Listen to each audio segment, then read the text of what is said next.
What up guys, Mk8 Andy back, and today is going to be a different kind of video. Today is going to be a project series video. So this is going to be part one of the custom hood dump.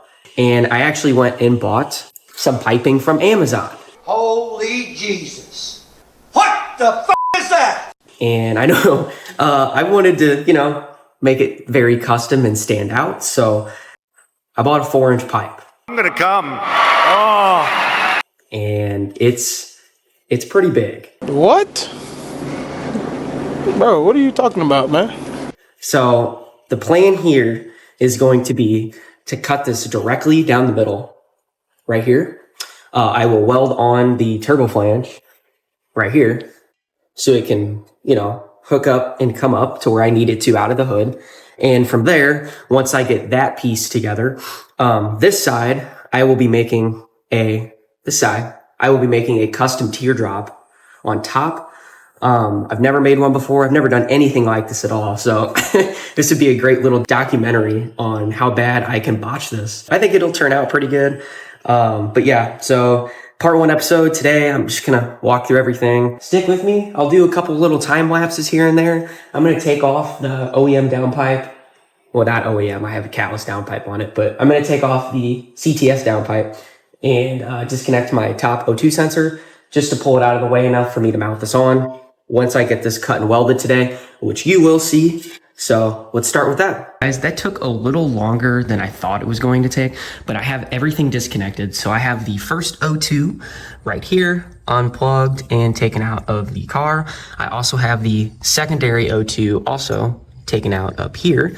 And that was because I was actually running a O2 spacer to clear my check engine light because I wasn't sure when my emissions were going to be up. I wanted to take it off because I recently flashed back to stock because I was having some issues with my car and I couldn't diagnose it with it being tuned. I know it sounds a little funny, but everything that I had done to the car basically came back to the tune itself. And once I flashed it back to stock, my car has been running perfectly fine with zero issues. Not 100% sure what happened there, but I don't know if I'm going to retune anytime soon.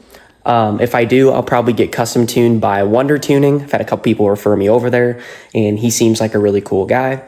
So, I'll probably do that. So shout out Elvin, my boy. He's got a really fast Mark 7 GTI. You should go check him out. Anyway, so after unhooking those two O2 sensors, I, pulled my V-band clamp back off and the downpipe is loose.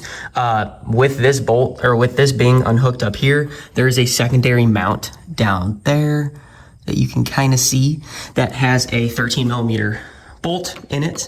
And that is this one right here. It just screws back into the, I think the OEM downpipe had a bolt. I don't know. It's been a while since I took that out, but, took those two out and then I still didn't have enough wiggle room.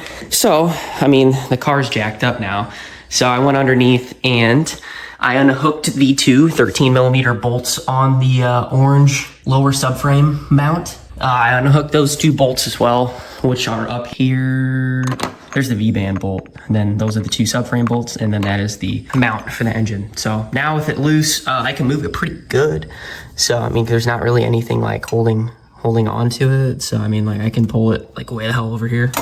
But with that being said, I am going to now start working on this. One piece I didn't show yet. So I have the pipe and then I have the V-band, which I have to weld on to this. And then there's also one other thing that I know people see that are on the hood dumps, and that is, where do I plug in my O2 sensors? So it's these little things you can buy. They're basically called little O2 bungs. And you buy them, you make sure they're the right thread pitch. And I have two of those as well here. The ones I bought were from Barnes 4-wheel drive. It's like an off-road kind of custom shop place. And I got two of them, I don't know, for like 15, 16 bucks, which isn't bad, but they're full stainless steel. They're really good quality. Shout out to them. I appreciate that. They got it to my house in a couple days. So I am going to test the O2s to make sure that they actually thread into these before I weld them on and have to figure out how to cut them out. So I will be doing that real quick off camera just to make sure they work, but they should because I did my research. Anyway, but these are actually, if you can see, they're kind of offset a little bit, if that camera will focus. There's like a curved pitch to them on this side, and that is for it laying smooth against the pipe itself. So if you look right there, if it loads, if I twist it, there's a gap. And then if I twist it back, it's smooth. And that's for it to line up smooth, so I have zero issues when it comes to welding it. Look forward to testing that out. I'm not sure if I'm just gonna completely weld them to the outside of the pipe, or if I'm gonna have to drill a hole through it anyway, but I'm not sure if I'm just gonna like, weld it here, or if I'm just gonna like stick it in the pipe a little bit and weld it to make sure that it doesn't come back out. But I don't know, that's plans for the part 2 or part 3 episode. I plan on making probably at least 3 videos on this because I am not getting done today. So, but with everything taken out and ready to go, I am going to start by cutting this in half and getting everything set up for the welding on the V-band. So I will move forward to that. I already have all of this set up over here, and I will get started on measuring this out to cut it completely, perfectly in half. A few moments later. Boys, the prop is set up. So I have the line drawn for the exact middle of this thing, which is right here. Looks really good. Drew it all the way around so I can see it when I go to cut it. I do not have a bandsaw or anything like you should be cutting it with. So I'm just gonna use the good old exhaust cutter, that's what I call it. This is what I do most of my exhaust work with. It's just a circular saw with a flat disc that you can cut metal with. I am going to try to keep it as straight as possible. I mean, worst case, when I go to fit the turbo flange on, it fits in there really well, actually. So if there's any if there's any like jagged spots or anything, I can go in and sand it back down and make it as flat as possible to help with the welding. So I basically, how I did it was I had some string and a couple pieces of duct tape. But before that, I set up this little box setup right here, which is just 2 random boxes I found in my garage. And I used a laser level. This thing is amazing. So you flip it up, laser comes out.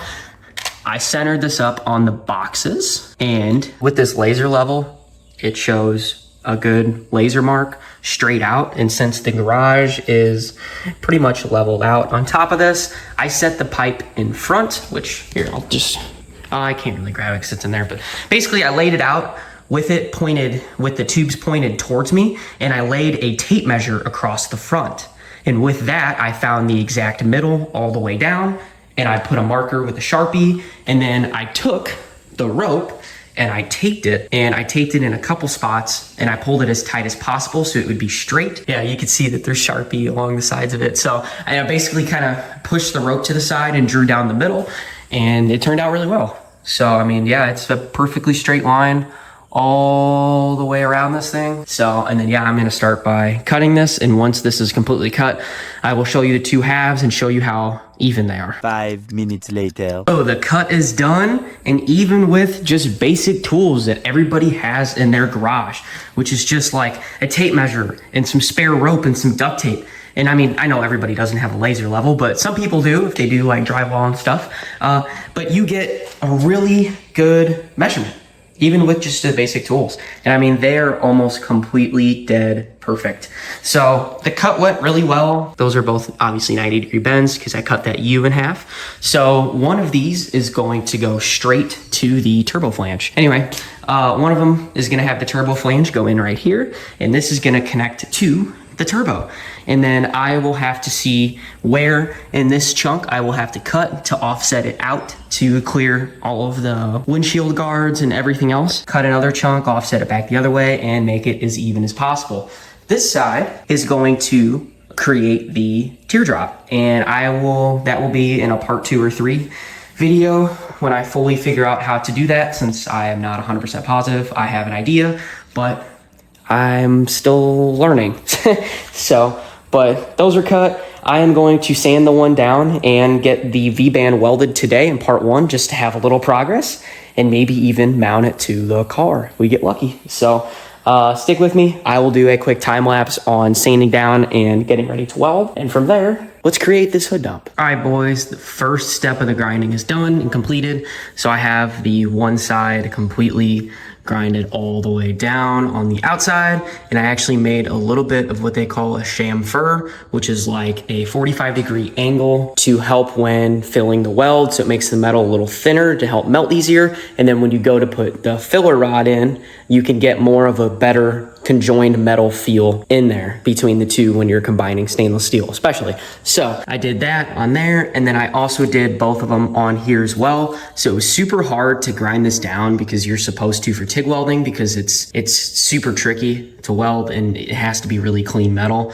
So if you can see here, I got a little bit of a chamfer started on the outer ring, and I tried to grind the inner ring as best as I could. So I did it to the best of my abilities with the grinding disc that I had. Let's get my welder set back up, and I will get the mock-up somehow started. I'm still not 100% sure how I'm going to get it mocked up fully, because stainless steel is not magnetic, which I found out today. I'll figure it out. I'll get my little jig set up, and then we'll go from there, and I'll throw the first welds on this project. Boys, I just finished the tack welds, and look at this rig. So I had it in the vise, mounted up with the ground there. Tank and stuff is here. My little makeshift seat, which is an old cooler, and look how good these welds even turned out.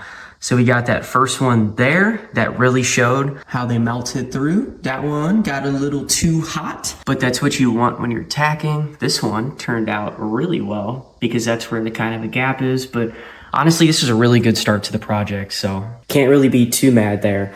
So I'm going to continue finish the entire weld on this piece. And then from there, I think this is going to finalize the first episode of this series. So stick with me to figure out the measurements of the next couple pieces that need to go on. All right, boys, the welds, I finished one filler rod and it is coming along great. Here's what it looks like so far. So we have a couple here, got a couple welds here. Can't be too mad. They all came in great. I got this nice long bead section here, got a little warm there. And I checked for warping, and it may have warped a tad, but it won't be enough to make a difference. That is one of the tacks right there. And then I did a little bit on the bottom as well, as you can see here, but it's coming in beautifully. I have another full filler rod ready to go. I just wanted to take a second and show you the little pause, because I'm not going to do a time lapse on this. I'm going to try to fill in at least this side. I'd say this whole side. And then from there, let's see how far this second rod gets us, but I think we can get most of the way done. And then I'll take another pause after rod 2, and then if we need a third one, which we might, I don't know yet. I haven't welded in a while. I'll show you what that looks like until it's done. 1 hour later. All right, boys, that second filler rod is completely finished, and I'm almost 100% done. I just have to finish up this little chunk up here, and I threw a little filler bead in there just so I didn't overheat it anymore, because that was starting to become an issue. It became an issue here, here, and a little bit there.